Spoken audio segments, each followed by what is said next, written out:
বসাবসি করতে হবে। যদি আমার কথা মানো তো ভালো, আর যদি না মানো তো কিন্তু এই কথা আমার কাছে কিন্তু আসাদ সাহেব বলেছে, এইবারই তারা আসাদ সাহেব, তুমি যদি শোনো আমাদের কথা, তো এই আসাদ সাহেব হচ্ছে কোর্টে যাইয়ে তোমার ওই মামলা উল্টো পাল্টা করে দেবে। তো 16 বছর আমার আবু আকান্দি বিয়ে হয়েছে, সংসার করছি।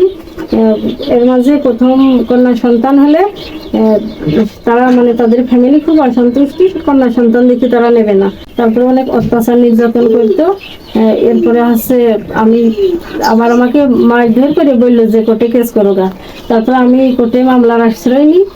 ওখান থেকে পরে কিছুদিন মামলা চলার পর জজে মীমাংসা করে আমাকে দেয়, ওদের বাড়িতে দেয়, নিয়ে যাওয়ার পরেও আমার উপর খুব অনেক অত্যাচার করতো।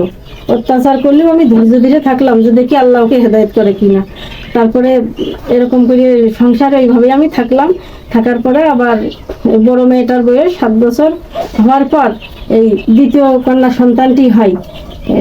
দ্বিতীয় কন্যা সন্তানটি যখন পেটে আসে তখন আমি সিলেটে, তখন মনে করেন 5 মাসের সময় আলট্রাসাউন্ড করে দেখলে ওরা যে এই দ্বিতীয় এটাও কন্যা সন্তান। তখন থেকে এই বাচ্চার বাবা এবং বাচ্চার দাদি আমার উপর খুব অত্যাচার নির্যাতন করত।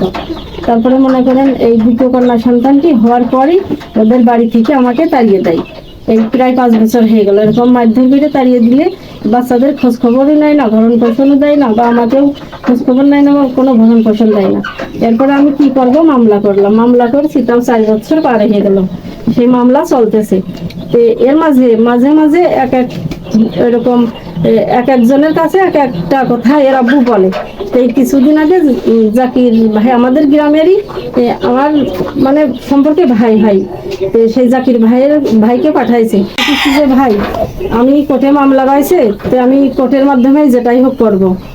তারপরে বাচ্চাদের কাছে বলতেছে যে বাচ্চা মেয়ে দুটো যদি নেয়, তো আমার বড় মেয়েটা বলতেছে যে আমার আম্মুর যদি আমাদের নেবে, শুধু আমরা যাবো কেন, আমার আম্মুকে সহ যদি নাই তো আমরা যাব। তারপরে আমি বললাম যে সে তো আমাকে তাড়িয়ে দিয়েছে, আমি তো সংসার থেকে আসবো না, তো সে যদি আমাকে নাই তাহলে আমি যাব। তো আপনি এটা শুনে জাকির ভাই চলে গেল। যাওয়ার পরে তারপরে আবার গতকাল দেখি জাকির ভাই আসছে আমাদের বাড়িতে সকাল 9টার দিকে, আনুমানিক 9টার দিকে আসার পরে সে বলতেছে যে আমার কাছে কিন্তু শুনিওনি যে বুধবারে কি ডেট দেবো কি ভালো মন্দ, এই বসাবসি আসামি পক্ষ নিয়ে বসাবসির ডেট।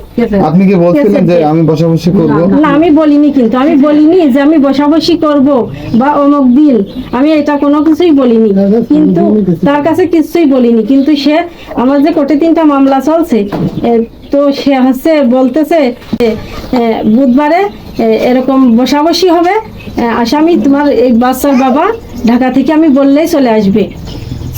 ওই আসামি কিন্তু সিলেটে ছিল, ওখান থেকে লক্ষ লক্ষ টাকা মানুষের মারি ধরে ঋণ হয়ে ওখান থেকে সে পালাইয়া আবার ঢাকা শুনলাম যে নরসিংদী আছে, এইটাই আমরা জানি। তো তার আসল কোনো ঠিকানা পাচ্ছে না বলে ধরতে পারছি না।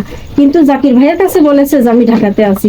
তো জাকির ভাই বললো যে বুধবারে শৈলকুপাতে আমার ঘর আছে, আমি কিন্তু ঘরও চিনি না, তার ঘরও চিনি না। তো সে বললো যে এরকম শৈলকুপা আমার ওই ঘরে বসতে হবে, আমি বললে আসামিও চলে আসবে, বসতে হবে, বসাবসি করতে হবে। যদি আমার কথা মানো তো ভালো, আর যদি না মানো তো কিন্তু এই কথা আমার কাছে কিন্তু আসাদ সাহেব বলেছে, এইবারই তারা আসাদ সাহেব, তুমি যদি শোনো আমাদের কথা, তো এই আসাদ সাহেব কোর্টে যাইয়ে তোমার ওই মামলা উল্টো পাল্টা করে দেবে। তখন এই মামলা করে রেখেও তোমার কোনো লাভ হবে না।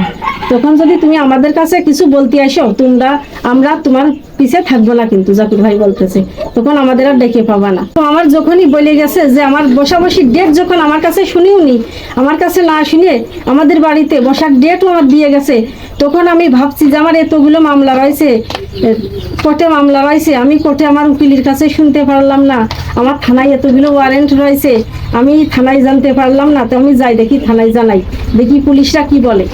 তারপরে থানায় আমি গেলাম, থানায় এগুলো জানানোর পরে তখন একটা সাজেশন পেলাম যে একটা জিডি করলে ভালো হবে, যাতে আমার উপর এইরকম আর কোনো প্রেশার তারা না দেয়।